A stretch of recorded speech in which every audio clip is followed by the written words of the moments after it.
Mga onta ninyo. Maliod to ta. Dugay kay kung nagkakaon ka. Nagbaritis ko ba? Itong doon ka, OFW diri sa Hong Kong nga manag-uyab.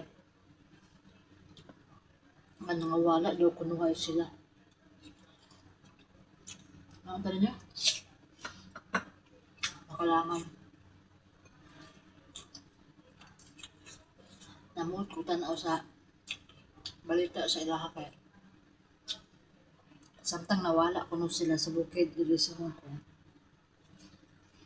Ang nakasurvive sa ilaha o nabuhi sila.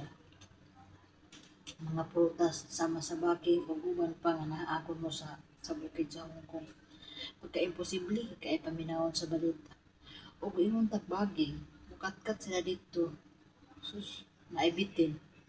Imposible kay kaistanan nga mahitabo kay diri sa Hong Kong ug mawa di kay ingon nga mawala kay daghan man ko na nabutan diri kahit no.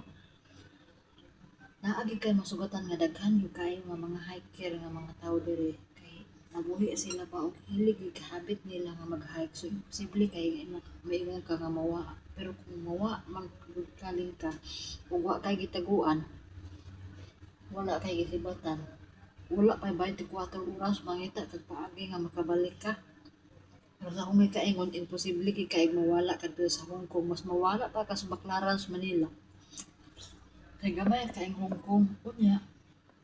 Daghang kayong dalan, daghang kaing sign nga basta dahil kay masugatan samtang mag-hike ka bisag naa kasi lalo mas kahuyan ni layo na kay ka daghang kay masugatan. Daghang kay kapangutan ano imposible kay nga mahitabo. Nya yung sila prutas ra ilahan kay nabuhi sila sa prutas. Posible gid di ko mo to. Mo nga nakaanaangin di ko kamaritis apin.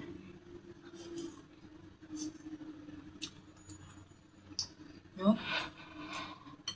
Ma-aware na gid atanan nga ang pagpangutang dili ta mingon nga dautan kay sayang atong pagpangutang sa gamito nato sa maayong paagi.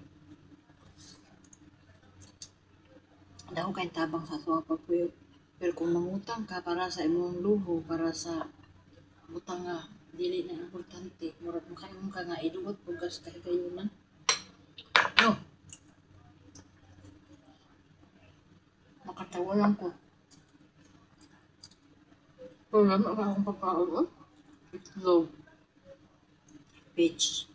Kanya, nagandang po kang lulo nga pagkaon, kwaked.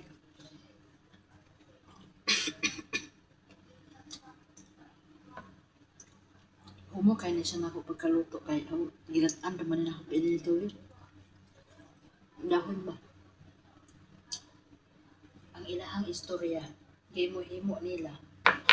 Wala na sila sa bukid, nagtago lang sa dahong hotel o boarding house. Tako ang paminaw. Unya, dapat panindigan na lang gina nila ilahang bot-bot. Nangalangin ang mga unggoy o mga baboy hala sa bukid. Nanghadlok ang mga hiker. Pero karon nakataga na og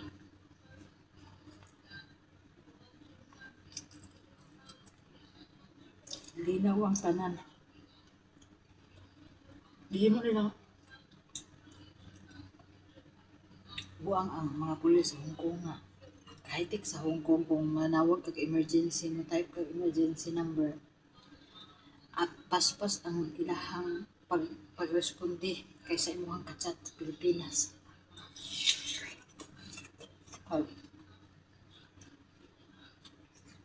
Nag-hi ko diri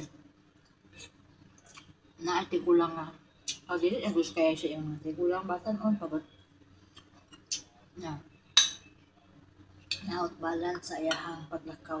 So ang mga nakakita ng mga hiker nga mga parehas pagpunta taga diri sa nanawag kog emergency naadayon wala right 10 minutes naadayon inaanhi naadto sa katong hitabuan nga natapilok kay mo rescue sa iya. So paspas ang ilahang response direct